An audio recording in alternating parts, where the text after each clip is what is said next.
Tissue Engineering and Regenerative Medicine in Cardiovascular Disease.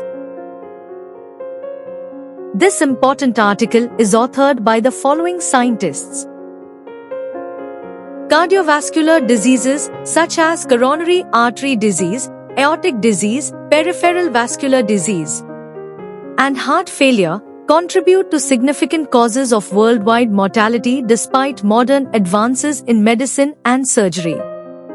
The use of expanded polytetrafluoroethylene, EPTFE, Gore-Tex, or polyethylene terephthalate, PET, Dacron, for vascular graft implantation is common to treat patients with PAD and aortic disease. Current vascular grafts and prosthetic heart valves used to treat CVD have limitations such as the lack of growth capacity and risks of thrombosis, stenosis, and calcification. Similarly, left ventricular LV reconstruction surgery can reduce the dilated LV volume after cardiac remodeling, but is incapable of regenerating the myocardium. Theoretically, cardiovascular tissue engineering has the potential to address the limitations of current grafts and prosthetic heart valves.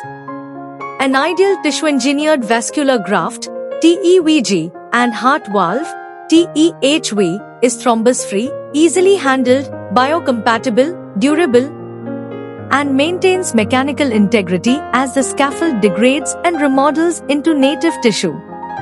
However, small diameter, less than 6 mm, TEVGs have not yet shown clinical effectiveness, and TEHVs still have limitations for clinical use. Cell injection therapies, which induce myocardial regeneration, are promising approaches for myocardial repair. Several clinical trials using human-induced pluripotent stem cells-derived cardiomyocytes have been initiated.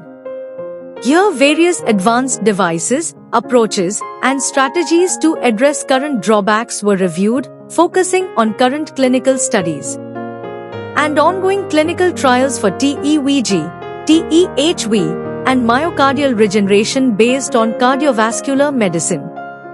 Currently, the development of tissue-engineered arterial grafts seems to be trending towards biomaterial utilization rather than cell-based approaches.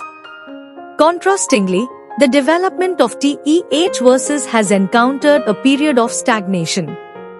However, as many researchers are continuing their studies, further results will be published.